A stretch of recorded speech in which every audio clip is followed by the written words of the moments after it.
Hello दोस्तों, आज अपने इस सत्र में ऑनलाइन वीडियो के माध्यम से हम कल तक पढ़े गए एक्टिव एंड पैसिव वॉइस के सेंटेंसेस की कड़ी को आगे बढ़ाएंगे। दोस्तों, जैसा कि आप बोर्ड पर देख सकते हैं, मैंने पहले से ही यहां पर एक्टिव एंड पैसिव वॉइस ऊपर लिख दिया है दोस्तों।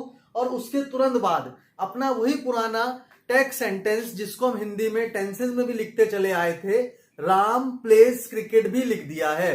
दोस्तों, जैसा कि मैंने आपको पहले भी बताया था कि टेंसेज में जिस तरह सब्जेक्ट, वर्ब और ऑब्जेक्ट का रूल होता है, उसी तरह एक्टिव एंड पैसिव वॉइस में ऑब्जेक्ट, वर्ब, बाय और सब्जेक्ट का रूल होता है।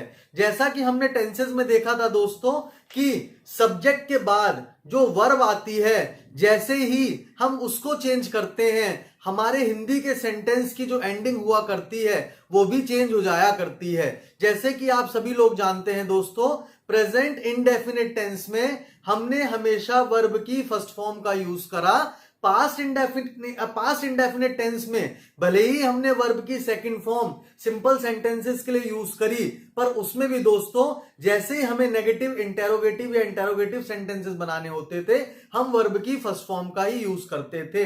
तो वही रूल जो हमने टेंसेस में फॉलो करे थे दोस्तों, वही हम एक्टिव एंड पैसिव वॉइस में भी यूज करेंगे। हमें पता है कि कैसे वर्ब की first form present indefinite tense में आई, कैसे वर्ब की फोर्थ फॉर्म कंटीन्यूअस टेंसेस में आई, कैसे वर्ब की थर्ड फॉर्म परफेक्ट टेंसेस में आई, कैसे वर्ब की फोर्थ फॉर्म दोबारा से परफेक्ट कंटीन्यूअस टेंस में आई। उसी तरह दोस्तों मैंने आपको बताया था कि कैसे वर्ब की थर्ड फॉर्म हर एक्टिव पैसिव के सेंटेंस में लगेगी, चाहे टेंस कोई सा भी क्यों ना हो। दोस्तों, आप बोर्ड पर देख सकते हैं, मैंने यहां पर एक्टिव एंड पैसिव वॉइस के ठीक नीचे 3 सेंटेंसेस लिखे हैं जिनके नीचे एरो बना दिया गया है। आप लोग देख पा रहे होंगे दोस्तों, ये सेंटेंस आप लोगों को बड़े जाने पहचाने से महसूस होंगे। ये वही सेंटेंसेस हैं दोस्तों जिनकी मदद से हमने टेंसेस को सीखा था। तो जैसा कि आप देख सकते हैं दोस्तों, पहले सेंटेंस में राम प्लेज क्रिकेट लिखा हुआ है, दूसरे सेंटेंस में राम प्लेड क्रिकेट लिखा हुआ है, और तीसरे सेंटेंस में राम विल प्ले क्रिकेट लिखा हुआ है। दोस्तों, इसमें जो थोड़ा सा चेंज मैंने करा है वो ये करा है कि इनके नेगेटिव सेंटेंसेस भी यहीं पर साथ के साथ लिख दिए हैं। पहले मुझे ऐसा लगा था कि हम लोग इनके बारे में बाद में एक साथ पढ़ेंगे, पर उससे शायद हमारा वक्त थोड़ा जाया हो सकता है। तो दोस्तों, यहां पर आप जरूर देखिएगा कि कैसे अब हमने तीनों ही इंडेफिनिट टेंस के जो सेंटेंसेस हैं वो सिंपल में भी और नेगेटिव में भी लिख लिए हैं। जैसा कि आप यहां देख सकते हैं दोस्तों, राम प्लेज क्रिकेट, यानी कि राम क्रिकेट खेलता है। उसके नीचे हमने नेगेटिव में लिख लिया है Ram does not play cricket. उसके बाद Ram played cricket, Ram cricket खेलता था। उसके बाद हमने नेगेटिव में लिख लिया है दोस्तों Ram did not play cricket. उसके बाद हमने लिखा है Ram will not play cricket, यानी कि राम क्रिकेट नहीं खेलेगा। और अगर इसी का हम पॉजिटिव बनाएं तो वो बनता है राम विल प्ले क्रिकेट। इसका मतलब इन सभी सेंटेंसेस में सिर्फ टेंस का थोड़ा थोड़ा बदलाव किया गया है। बाकी अगर हम इंग्लिश के बेसिक्स की बात करें तो इन सभी में सब्जेक्ट राम है, वर्ब अपनी अलग अलग जगह पर लगा हुआ है अलग अलग फॉर्म में, और ऑब्जेक्ट क्रिकेट है। इसका मतलब काम खेलने का हुआ है, करा राम ने है, और काम में शामिल जो ऑब्जेक्ट होता है वो क्रिकेट है। तो दोस्तों, जैसा कि हमने पढ़ा था कि पैसिव वॉइस में सब्जेक्ट पीछे हो जाता है, ऑब्जेक्ट आगे हो जाता है, काम करने वाला पीछे चला जाता है और काम में शामिल चीज आगे आ जाती है। वो मैंने यहां भी लिखा है दोस्तों। आप देखेंगे कि हर वर्ब के नीचे मैंने कुछ छोटा छोटा लिखा हुआ है। वो क्या लिखा है दोस्तों?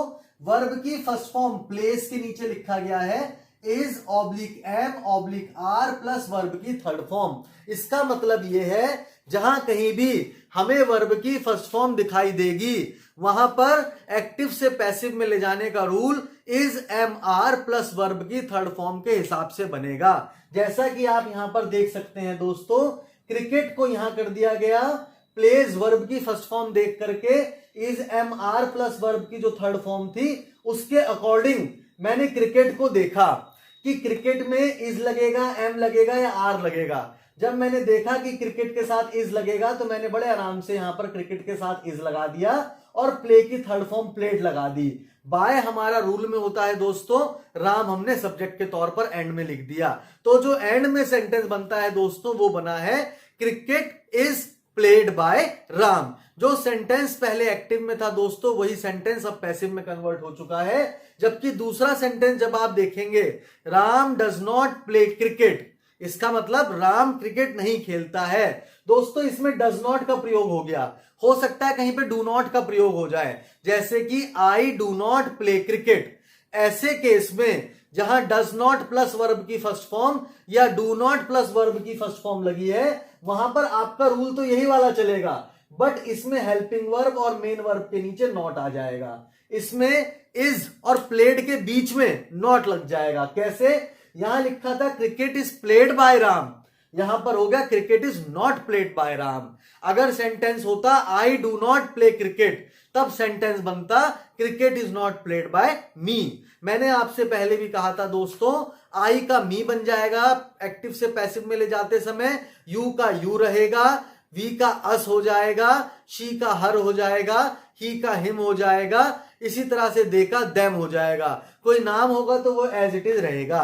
दोस्तों ये हमारा हुआ प्रेजेंट इंडेफिनिट टेंस, जिसको हमने एक्टिव से पैसिव में कन्वर्ट करना देखा दोनों ही केसेस में। अभी इंटेरोगेटिव सेंटेंसेस हमने नहीं छुए हैं दोस्तों, वो थोड़े टिपिकल होते हैं। उनको करने का एक रूल होता है, एक स्टेप बाय स्टेप प्रोसेस होती है, वो हम तुरंत जैसे ही सिंपल सेंटेंसेस खत्म करते हैं नेगेटिव सेंटेंसेस के साथ, हम इंटेरोगेटिव सेंटेंसेस की तरफ बढ़ेंगे।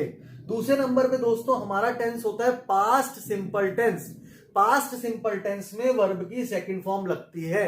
वर्ब की सेकंड फॉर्म को चेंज करने के लिए दोस्तों जो पैसिव का रूल होता है वो होता है was oblique verb plus verb की थर्ड फॉर्म। इसका मतलब आप समझ गए होंगे दोस्तों, जब वर्ब की फर्स्ट फॉर्म थी तो is am are plus verb की थर्ड फॉर्म, जैसे ही वर्ब की सेकंड फॉर्म हुई वैसे इज एम आर हट गया, वहां पर बन गया वॉज वर्ब प्लस वर्ब की थर्ड फॉर्म। इसका मतलब हमने दो केस देखे दोस्तों, जब हम एक्टिव सेंटेंसेस यानी जब हम टेंसेस की बात करते थे वहां पर चाहे इज एम आर था चाहे वॉज वर था, वो हमेशा वर्ब की फोर्थ फॉर्म लेते थे। बट जैसे ही हमने देखा कि हम पैसिव वॉइस में आए, एक्टिव से पैसिव में कन्वर्ट करने लग गए, वैसे ही इज एम आर और वॉज वर ने वर्ब की थर्ड फॉर्म का यूज अपने साथ करा। तो सेंटेंस बन गया दोस्तों Ram played cricket, Ram cricket खेलता था। आप सभी को पता है दोस्तों, आगे का पीछे, पीछे का आगे और वॉज वर प्लस वर्ब की थर्ड फॉर्म लगाएंगे तो सेंटेंस बन जाएगा cricket was played by Ram. यही सेंटेंस अगर आप नेगेटिव में बात करते हैं, Ram did not play cricket, Ram cricket नहीं खेलता था, तो जैसे डू डज में इज एम आर लगाया था दोस्तों, वैसे ही डिड देखते ही वॉज लगा देना। Ram did not play cricket का बन जाएगा cricket was not played by Ram. इसमें जो नॉट होता है दोस्तों वो हेल्पिंग वर्ब और मेन वर्ब के हमेशा बीच में आता है, इसमें कभी भी कंफ्यूजन ना रखें।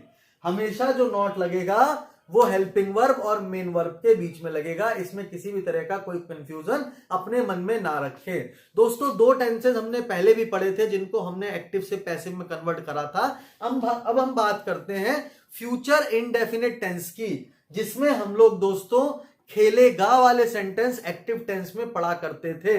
राम विल प्ले क्रिकेट, इसका मतलब Ram plus will plus verb की फर्स्ट फॉर्म प्लस ऑब्जेक्ट, इसका मतलब ये मैंने यहां लिख दिया राम विल प्ले क्रिकेट। जैसे ही आपको विल प्लस वर्ब की फर्स्ट फॉर्म दिखे वैसे ही आपका रूल बन जाएगा will plus be plus verb की थर्ड फॉर्म। इसका मतलब हम क्या समझे दोस्तों, राम विल बी के साथ हमेशा हमें वर्ब की थर्ड फॉर्म यूज करनी है पैसिव बनाते समय। तो जो पैसिव अब बनेगा दोस्तों वो कैसे बनेगा, Ram will play cricket, cricket will be played by Ram. इसमें पहले आपको ध्यान होगा दोस्तों, फ्यूचर कॉन्टिन्यूअस टेंस में हम लोग will plus be plus verb की फोर्थ फॉर्म का यूज करा करते थे और उसकी एंडिंग हुआ करती थी सेंटेंस की राम क्रिकेट खेल रहा होगा। उसी तरह जब आपने अब यहां देखा तो यहां सेंटेंस बन गया cricket will be played by Ram. इसका मतलब will plus be plus verb की थर्ड फॉर्म का यूज करा। ये आपके समझने के लिए भी जरूरी है दोस्तों कि जब कभी भी किसी सेंटेंस में सब्जेक्ट पीछे लगा होगा वहां विल के साथ बी और बी के साथ वर्ब की थर्ड फॉर्म आएगी और वो सेंटेंस पैसिव वॉइस में गिना जाएगा। अगर हम इसी सेंटेंस की नेगेटिव की बात करें, नेगेटिव फॉर्म की बात करें दोस्तों, तो हर बार की तरह आप विल और ये बी प्लेड के बीच में नॉट लगाइएगा। मेन चीज ध्यान रखिए दोस्तों, जब कभी भी हेल्पिंग वर्ब लगी होती है तो मेन हेल्पिंग वर्ब के तुरंत बाद, ये जो हेल्पिंग वर्ब लगी है पहले नंबर पे, इसके तुरंत बाद नॉट लगाया करें। कई बार हम नॉट को सही से प्लेस नहीं करते हैं, कई लोग विल बी नॉट लिख देते हैं, कई लोग हैज बीन नॉट लिख देते हैं। तो हमें इस चीज का बहुत ध्यान रखना है दोस्तों कि हमेशा जो हेल्पिंग वर्ब के साथ नॉट लगना है वो सिंगल वर्ब के तुरंत बाद लग जाएगा। अगर कोई आपसे कहे कि भाई सर ने तो कहा कि इज ईटन के बीच में लगा दो, या इस प्लेट के बीच में लगा के इज नॉट प्लेट बना दो, या वॉज प्लेट के बीच में वॉज नॉट प्लेट बना दो, उसी तरह विल बी प्लेट के बीच में कहां लगाओगे, ये तो तीन हो गए। तो आप उनको जरूर बताइएगा कि मैंने आपको स्पेशली एक चीज कही थी कि जब कभी भी आपको नॉट का यूज करना होता है तो जो पहली हेल्पिंग वर्ब होती है, चाहे वो विल हो, चाहे वो हैज हो, चाहे वो इज हो, चाहे एम हो, चाहे आर हो, चाहे डूडस की बात क्यों ना हो, डिड की बात क्यों ना हो, हमेशा सिंगल जो हेल्पिंग वर्ब है उसके तुरंत बाद आप लोग नॉट लगा देंगे। तो सेंटेंस बन जाएगा cricket will not be played by Ram. तो इससे हमें तीन सेंटेंस पता चले दोस्तों, राम क्रिकेट खेलता है, राम क्रिकेट खेलता था, राम क्रिकेट खेलेगा। अब जब हमने इनका पैसिव बनाया, क्रिकेट राम के द्वारा खेला जाता है, क्रिकेट राम के द्वारा खेला जाता था, क्रिकेट राम के द्वारा खेला जाएगा। इसका मतलब हमें हर जगह हमारा ऑब्जेक्ट आगे मिल गया और सब्जेक्ट हमने पीछे कर दिया। अब इसमें भी एक चीज आती है दोस्तों, कई बार हम कहते हैं क्रिकेट खेला जाता है, जैसे क्रिकेट दुनिया के ज्यादातर देशों में खेला जाता है, तब इसमें सब्जेक्ट नहीं है दोस्तों, इसमें ये सेंटेंस पैसिव है। आपको इन बातों का ध्यान बहुत गहन अध्ययन करने के बाद रखना आएगा कि कैसे हमें ये पहचान होती है कि कौन सा सेंटेंस एक्टिव है, कौन सा सेंटेंस पैसिव है। जैसे मैंने अभी आपसे कहा क्रिकेट दुनिया के ज्यादातर देशों में खेला जाता है, किसी ने आपसे कहा कि भैया ये सेंटेंस एक्टिव है कि पैसिव है, तो आप ध्यान लगाइएगा दोस्तों कि इसमें बात खेलने की हुई है। खेलने में क्रिकेट तो खेलने से रहा, खेलेंगे तो खिलाड़ी, खेलेंगे तो प्लेयर, तो जब वो यहां पर मौजूद नहीं है इसका मतलब ये जो सेंटेंस है वो पैसिव वॉइस में है। कोई आपसे कहे कि भैया इसे इंग्लिश में ट्रांसलेट कर दो तो बड़ा इजीली कर दीजिएगा। देखिए सुनिएगा, जो सेंटेंस है वो ये है, क्रिकेट दुनिया के ज्यादातर देशों में खेला जाता है। पहले तो हम दुनिया के ज्यादातर देशों में को हटा देते हैं तो बचता है क्रिकेट खेला जाता है। पहले क्या था दोस्तों, क्रिकेट राम के द्वारा खेला जाता है, अब राम तो वहां है नहीं, अब वहां बचा खाली क्रिकेट खेला जाता है। दुनिया के ज्यादातर देशों में वो उठा के मैंने एक साइड रख दिया। तो जब हम सेंटेंस को हिंदी से इंग्लिश में ट्रांसलेट करेंगे तो वो बनेगा cricket is played by Ram, तो है नहीं, तो खाली क्रिकेट खेला जाता है, हमने बड़ा इजीली लिख दिया क्रिकेट इज प्लेड। अब बाय की हमें जरूरत नहीं है क्योंकि वहां उन्होंने पूछा नहीं है, उन्होंने कहा दुनिया के ज्यादातर देशों में cricket is played in most of the countries in the world, या most of the countries of the world. ये भी कॉन्सेप्ट मैं आपको जरूर बताऊंगा दोस्तों कि कैसे इन द वर्ल्ड और ऑफ द वर्ल्ड आता है। अभी हमें सिर्फ इतना पता होना चाहिए दोस्तों कि क्रिकेट इज प्लेड, क्रिकेट खेला जाता है कहां पर, in most of the countries of the world या in most countries of the world. दोनों सही हैं, दोनों में कहीं भी गलती की कोई गुंजाइश नहीं है। तो मेरे कहने का आप मतलब समझ पा रहे होंगे दोस्तों कि कैसे एक छोटे से सेंटेंस की जब हमने वॉइस चेंज करी तो एक तरफ हमें सब्जेक्ट की जरूरत ही नहीं पड़ी और हमारा जो मैसेज था वो लिसनर तक कन्वे हो गया। दूसरी बात हमने उस दिन पढ़ा था दोस्तों कि कैसे दो सेंटेंसेस कई बार वर्क करते हैं। जैसे आई सेलेक्ट, अगर मैं पैसिव में बदलूं तो ये इस तरह से चला जाएगा, आई एम सेलेक्टेड। ये आई को सब्जेक्ट मान के मैंने दो सेंटेंस लिख दिए दोस्तों, एक एक्टिव में और दूसरा पैसिव में। आपको पता है इसमें वर्ब की फर्स्ट फॉर्म लगी है, इसमें is am are plus verb की थर्ड फॉर्म लगी है। इन दोनों को देखते ही आपको ये समझ आ जाना चाहिए कि सर ये तो प्रेजेंट इंडेफिनिट टेंस है, इसका मतलब ये एक्टिव वॉइस है। और ये इसमें इज एम आर के साथ वर्ब की थर्ड फॉर्म लग गई है, क्योंकि इज एम आर के साथ वर्ब की थर्ड फॉर्म पैसिव वॉइस में लगती है, तो ये पैसिव वॉइस का सेंटेंस है। और इज एम आर है तो प्रेजेंट इंडेफिनिट का है। तो दोनों दोस्तों प्रेजेंट इंडेफिनिट टेंस के सेंटेंस हुए, एक एक्टिव में दूसरा पैसिव में। आई सेलेक्ट, आई सेलेक्ट मतलब एक्टिव वॉइस, इसका मतलब काम करने वाला आगे है। तो मैं जब कहता हूं आई सेलेक्ट तो आपको समझ में आएगा दोस्तों, मैं सेलेक्ट करता हूं क्योंकि काम मैं करता हूं।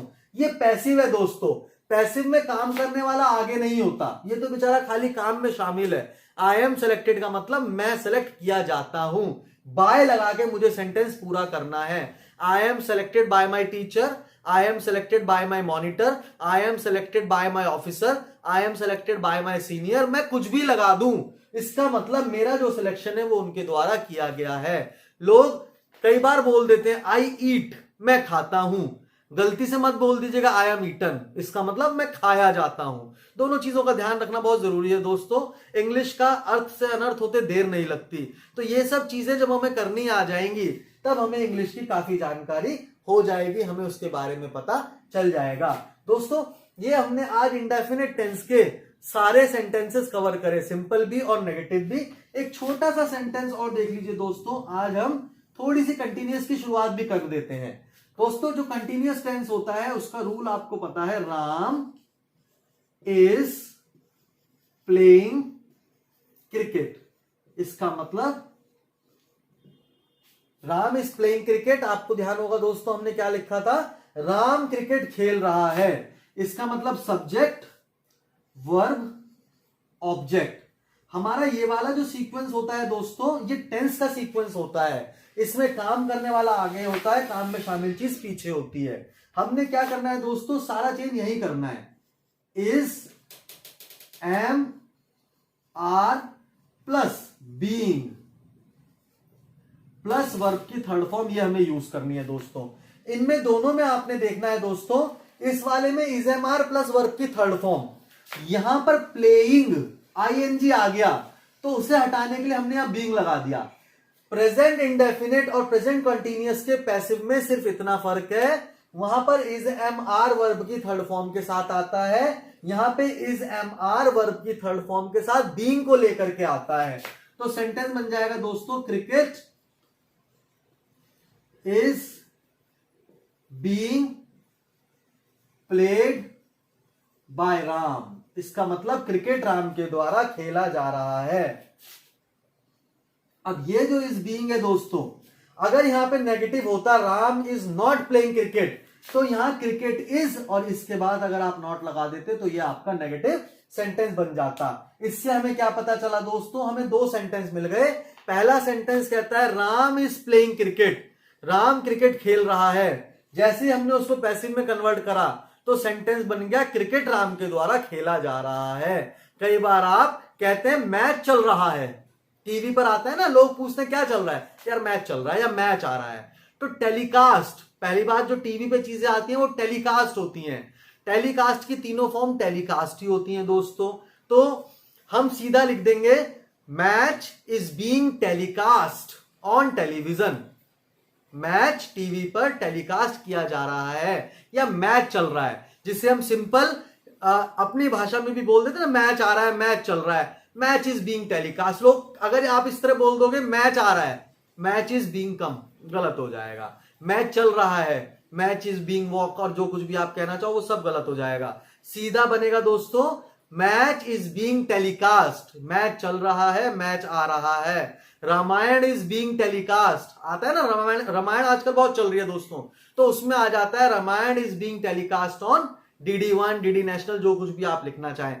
दोस्तों ये छोटी छोटी बारीकियां हैं जो हमें सीखनी है। इंग्लिश उतनी मुश्किल भी नहीं है जितनी मुश्किल कई बार हमें महसूस होती है, या दूसरे शब्दों में अगर कहूं ये उतनी आसान भी नहीं है जितनी आसान हमें महसूस होती है।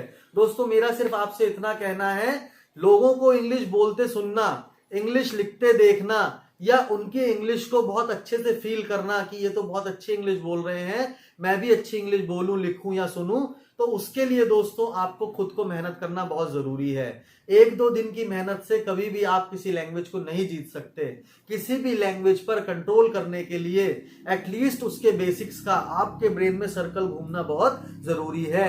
हिंदी बोलते समय हमें सोचने की जरूरत नहीं पड़ती, शब्द अपने आप हमारे मुंह से निकलते हैं। उसकी जगह अगर हम इंग्लिश में बोलने की सोचे दोस्तों तो कहीं ना कहीं फंसेंगे, क्योंकि दिमाग में इंग्लिश के उतने शब्द हैं नहीं जितने शब्द हिंदी के बचपन से हमने सुन सुन के सीखे हैं। तो मेरी आप सभी से गुजारिश है दोस्तों, अपनी इस ऑनलाइन क्लासेस के क्रम में मेरी आप सभी से एक ही दरख्वास्त है कि अपना रूटीन बनाए रखिए। जिस दिन भी आपको ऐसा महसूस होता है कि मैं आज ये काम नहीं कर पाया, अगले दिन उसे दुगने उत्साह से करिए, क्योंकि आपका यही उत्साह एक दिन आपको मंजिल तक लेकर के जाएगा। छोटे छोटे टीवी सीरियल्स जो आप डेली देखते हैं टीवी पर आजकल लॉकडाउन के दौरान खाली समय में बैठे हुए, कोशिश करिए उनके सेंटेंसेस सुनिए।